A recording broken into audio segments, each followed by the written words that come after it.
Root of A minus root of A minus root of A এইভাবে যদি infinity অবধি চলে, তাহলে এই ধরনের অঙ্কগুলোকে আমরা কী করে খুব তাড়াতাড়ি করে ফেলব। দেখো এখানে মনে রাখতে হবে এটা কি, এখানে এটা একটি ধনাত্মক পূর্ণ সংখ্যা, এবং এই একে যদি দুটি ক্রমিক পূর্ণ সংখ্যার গুণফল আকারে লেখা যায়, তাহলে তাদের মধ্যে যেটি ছোট সেটি হবে এর আনসার।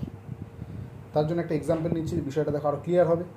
দেখো √6 মাইনাস √6 মাইনাস √6 এরমভাবে ইনফিনিটি অবধি চলছে, যেটা হচ্ছে এই আকারের সাথে মিল আছে। তো এখানে এর জায়গায় আছে কত, এর জায়গায় আছে 6। তাহলে প্রথমে 6কে আমরা দুটো ক্রমিক পূর্ণ সংখ্যার গুণফল আকারে লিখব।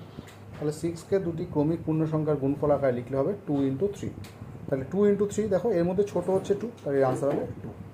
এরকমভাবে যদি 12কে ভাবি, 12কে আমরা 3 × 4, এই যে দুটি ক্রমিক পূর্ণ সংখ্যার গুণফল আকারে লিখলাম, এবার এর মধ্যে ছোটো হচ্ছে 3, তাহলে 3 হবে আনসার। তাহলে এটার আনসার কী হবে, এটা তোমরা আমাকে কমেন্ট বক্সে কমেন্ট করে জানাবে, ঠিক আছে। এখানে √42 মাইনাস √42